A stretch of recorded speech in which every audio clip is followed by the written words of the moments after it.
কেমন আছেন? আশা করি সবাই ভালো আছেন, সুস্থ আছেন। আজ আমি বানাবো মাছের ডিমের বড়া দিয়ে পটল আলু দিয়ে ঝোল। তাই জন্য দেখুন মাছের ডিমটা ভালো করে আমি ধুয়ে নিয়েছি। আর এদিকে মশলা নিয়েছি, দেখুন রসুন, আদা, চেরা কাঁচা লঙ্কা, পেঁয়াজ কুচানো, 2টা টমেটো আর মাছের ডিমেতে মাখাবো তাই জন্য আমি নিয়েছি ছোটো ছোটো করে পেঁয়াজ কুচে নিয়েছি, লঙ্কা কুচে নিয়েছি, আদা কুচে নিয়েছি আর মশলা নিয়েছি দেখুন গোটা ধনে আর গোটা জিরে। আর এদিকে নিয়েছি পটল আর আলু, ভালো করে ধুয়ে নিয়েছি। মশলা দিব সামান্য হলুদ, 1 চামচ নুন আর একটু সামান্য গোটা জিরে। আর দিব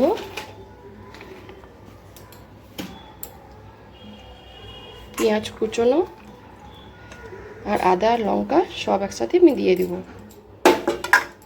আর দিব সামান্য একটু বেসন।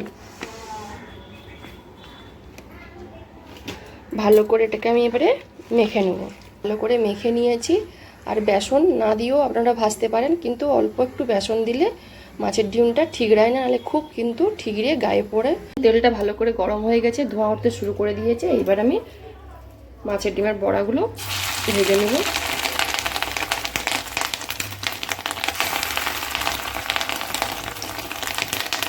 এভাবে প্রত্যেকটা বড়া আমি ভেজে।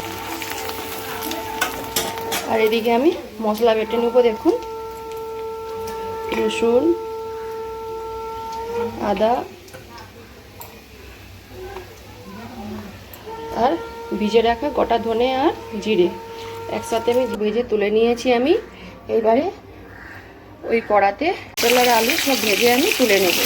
পটল আলুগুলো ভেজে তুলে নিয়েছি। এবারে ওই পটল আলুর ভাজার তেলে আমি আরেকটু সরষের তেল দিয়ে দেব। তেলটা ভালো করে গরম হয়ে গেলে এর মধ্যে দিয়ে দিব ফোড়ন, গোটা জিরে, কালো জিরে, 2টো শুকনো লঙ্কা, 2টো তেজপাতা।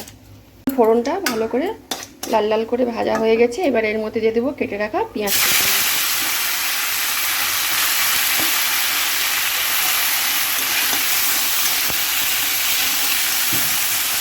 পেঁয়াজগুলো আমি লাল লাল করে ভেজে নেব। আর পেঁয়াজের উপরে আমি 1 চামচ চিনি দেবো। চিনি দিলে ভালো কালার আসে, তাই জন্য আমি পেঁয়াজটা লাল লাল করে ভেজে নিয়েছি। এইবারে আমি দিয়ে দেবো টমেটো কুচানো, বেটে রাখা মশলাটা দিয়ে দেব। ভালো করে মশলাটা আমি মিশিয়ে নেব। এবারে এর মধ্যে আমি গুঁড়ো মশলা অ্যাড করব। হলুদ গুঁড়ো,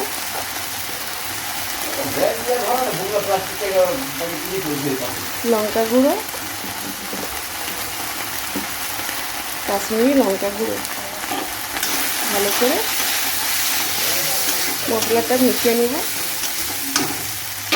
আর দেবো সামান্য একটু জল। থেকে তেল ছাড়তে শুরু করে দিয়েছে। এবার আমি এর মধ্যে দিয়ে দেবো ভেজে রাখা পটল আর আলু। ভালো করে মশলাটা আমি মিশিয়ে নেব।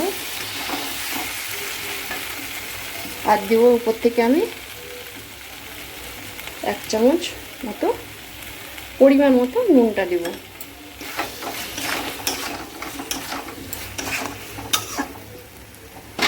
এবার আমি উপর থেকে দিয়ে দেবো জল।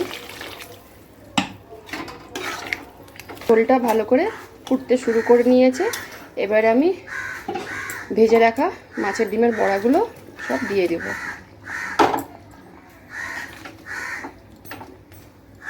আর দিয়ে দেবো উপর থেকে চিরা কাঁচা লঙ্কা। 6-7 মিনিট আমি ভালো করে ফুটিয়ে নিয়েছি। এইবার আমি এর উপর থেকে দিয়ে দেব 1/2 চামচ মতো গরম মশলা গুঁড়ো। আর দিয়ে দেব ধনে পাতা কুচনো দিয়ে ভালো করে আমি মিশিয়ে নেব। এবার আমি গ্যাসটা অফ করে নামিয়ে নেব। এটা দেখুন আমি জায়গাতে ঢেলে নিয়েছি। দেখলেন তো মাছের ডিমের বড়া পটল আলু ঝোলটা কিভাবে বানালাম। যদি এই রান্নাটা আপনাদের অবশ্যই ভালো লেগে থাকে তাহলে একবার বাড়িতে বানিয়ে খাবেন আর আমাকে কমেন্টে জানাবেন। আরও নতুন নতুন রান্নার ভিডিও পেতে গেলে অবশ্যই ভোজন প্রেয়সী রান্নাঘর চ্যানেলকে সাবস্ক্রাইব করে পাশের ঘন্টিটা ক্লিক করবেন। সবাই ভালো থাকুন, সুস্থ থাকুন।